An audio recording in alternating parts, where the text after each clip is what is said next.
नमस्कार दोस्तों, फिर से स्वागत है आपका आपके चैनल, आपके ही यूट्यूब परिवार में।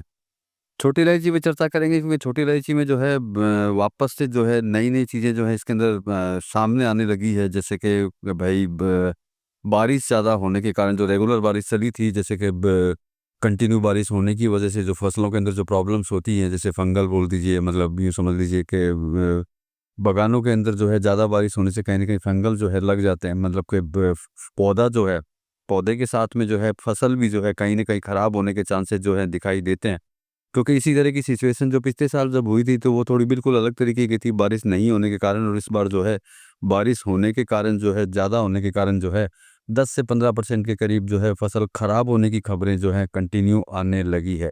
तो मतलब कि अगर स्थिति को अगर देखते हैं, तो पिछले साल और इस साल की स्थिति जो है वापस जो है सेम सी नज़र आती है। मतलब कि इतिहास जो है वापस दोहरा रहा है कि पिछले साल भी जो है ये बोला गया था कि ज़्यादा आने वाली है, लेकिन आई कम थी। इस बार भी जो है यही बोला गया था कि ज़्यादा आएगी, लेकिन कंडीशन जो है वापस से वही दिखाई दे रही है कि वापस से जो है कम आएगी। तो मतलब कि पूरी चर्चा करेंगे, साथ में ग्वाटेमाला का भी चर्चा कर लेंगे कि ग्वाटेमाला में भी जो है क्या कंडीशन है और आपको जो है किस तरीके से आगे की तरफ चलना चाहिए। क्योंकि निश्चित बात है, इस तरह की जब खबरें होती हैं, तो निश्चित बात है कि जैसे पिछली बार जैसे हुआ था, वैसा ही होने के चांसेस जो हैं दोबारा से बनने लगते हैं। तो चलिए इन्हीं सभी चीज़ों के ऊपर चर्चा करेंगे दोस्तों। लेकिन चैनल पर नए हैं तो वीडियो को लाइक और चैनल को सब्सक्राइब ज़रूर कर लीजिएगा। अगर लगता हो शेयर के लायक है तो शेयर भी ज़रूर कर दीजिएगा। तो देखिए, पिछली बार भी सेम इसी तरीके से हुआ था, जिस तरीके से जो है अभी अपने को बताया जा रहा है। जो मतलब यूँ समझ लीजिए कि जिस तरह की जो भी खबरें जहाँ से निकलती हैं, वहाँ से निकल कर के आ रही हैं कि फसलों में जो है प्रॉब्लम्स जो है अच्छी खासी आनी चालू हुई है। और उसी की वजह से जो है फसल जो है वापस से खराब होनी चालू हो चुकी है, और 10 से 15% के करीब की फसल जो है डैमेज हो चुकी है। और फंगल रोग जो है लगने के भी चांसेस जो हैं उसके अंदर दिखाई देने लगे हैं। तो देखिए, सिचुएशन सेम ही है, क्योंकि इस तरह की सिचुएशन के अंदर ही जो है सबसे बड़ी गलतियाँ होती हैं। गलतियाँ क्या होती हैं, जैसे कि पिछली बार जो गलतियाँ हुई थी कि अंधे होकर के जो है ज़बरदस्त तरीके से जो है माल खरीदना चालू कर देना। मतलब कि यूँ समझ सकते हैं कि इस तरह की सिचुएशन जब बनती है, जिसकी खुद की कैपेसिटी ₹100 की होती है, वो सीधा ₹2000 का माल जो है खरीदने के लिए भागता है। और बाद में जो है कहीं न कहीं जाकर के ज़बरदस्त तरीके से जो है नुकसान का सामना जो है उसको करना पड़ता है।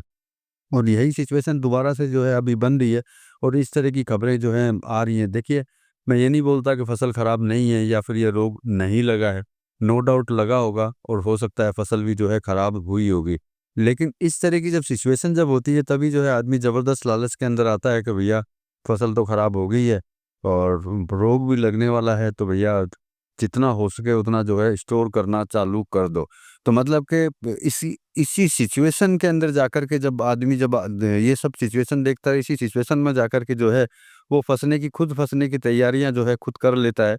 तो देखिए, इस समय के अंदर जो सिचुएशन अभी चल रही है, उस सिचुएशन के अंदर आपने देखा है कि इलायची को लेकर के जो है अच्छी खासी तेज़ी जो है नज़र आ रही है, चाहे वो नीलामी केंद्रों में हो, चाहे वो धारणा के अंदर हो, चाहे स्टॉकिस्ट की धारणा हो या फिर बाज़ार की धारणा हो। कहीं न कहीं तेज़ी के जो है रूमर जो है कंटिन्यू इसके अंदर चल रहे हैं।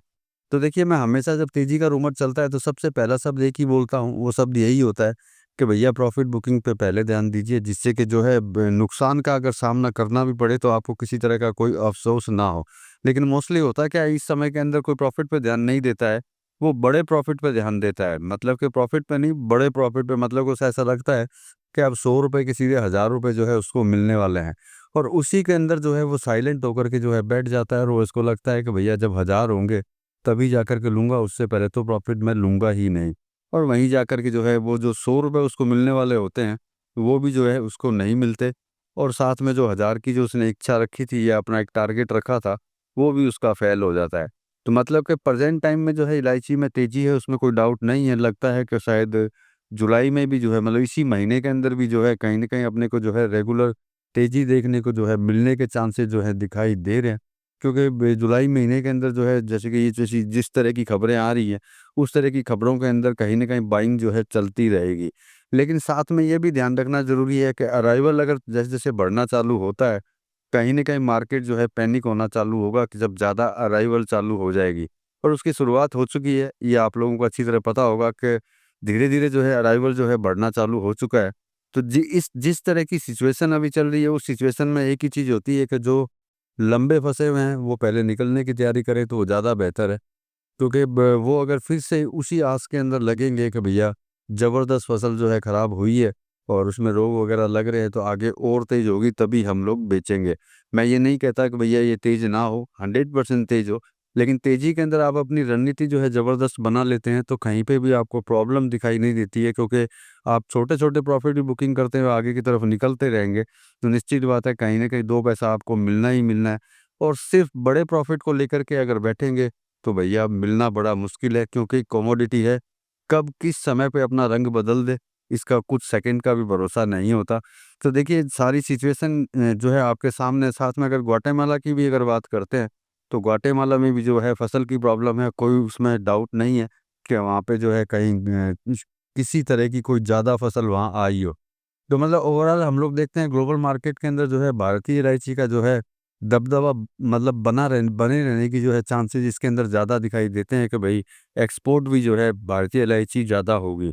लेकिन एक चीज़ हमेशा याद रखिए, जो मैं पहले भी कई वीडियो में बोला और कई लोगों को पसंद भी शायद नहीं आती है, कि जब किसी भी आइटम का रेट जब ज़्यादा हो जाता है, तो उसकी बिक्री में भी जो है प्रभाव पड़ता है। खरीदार जो है कम माल खरीदता है और माल अगर कम खरीदेगा तो निश्चित बात है उसके अंदर कहीं न कहीं करेक्शन जो है अपने को दिखाई देंगे ही देंगे। ऐसा हो ही नहीं सकता कि रेट ज़्यादा हो और मैं अगर 100 केजी खरीदता हूँ तो मैं 100 केजी ही खरीदूँगा। अगर रेट ज़्यादा होगा, एक्सेस ज़्यादा होगा, तो मैं 100 केजी नहीं खरीदूँगा, क्वांटिटी को अपनी जो है कम कर लूँगा। एक्सपोर्ट की जो मैंने बात की, ग्वाटेमाला में प्रॉब्लम है, एक्सपोर्ट जो है 100% जो है दबदबा भारतीय इलायची का रहेगा, लेकिन उसमें भी जो है फ़र्क आ जाता है, क्योंकि जो इंपोर्ट करने वाला होगा, जितनी क्वांटिटी वो लेता है, उससे कम लेनी चालू कर देगा। एक्सपोर्ट ज़रूर होगा और इंपोर्ट करने वाला इंपोर्ट भी जो है ज़रूर करेगा, लेकिन क्वांटिटी में जो है फ़र्क आने चालू हो जाते हैं, पर उसी की वजह से जो है कहीं न कहीं जो है करेक्शन जो है अपने को दिखाई देते हैं। मतलब कि ओवरऑल अगर हम लोग देखते हैं प्रेज़ेंट टाइम की सिचुएशन को देख कर के, तो तेज़ी की उम्मीद पूरी है। लेकिन अराइवल बढ़ने से जो है कहीं न कहीं जो है बाज़ारों में नरमी जो है आ सकती है। और आगे की अगर बात करते हैं तो एक्सपोर्ट के अंदर जो है डिमांड बनने की चांस है, उसमें भी डाउट नहीं है। जो ग्वाटेमाला की मैंने बात बोली, वहाँ पे भी फसल ख़राब है, उसमें भी डाउट नहीं है। लेकिन सबसे बड़ी सावधानी जो है सबसे ज़्यादा ज़रूरी है, क्योंकि जैसे-जैसे अराइवल बढ़ेगा, वैसे-वैसे बाज़ारों में पैनिक भी बढ़ेगा। उसकी वजह से भी जो है कहीं न कहीं जो है दिक्कत आ सकती है। इसीलिए जो है इस तेज़ी का आनंद लेते हुए जो आगे की तरफ अगर बढ़ते रहेंगे, तो मेरे हिसाब से आपको किसी तरह की कोई प्रॉब्लम नहीं आएगी।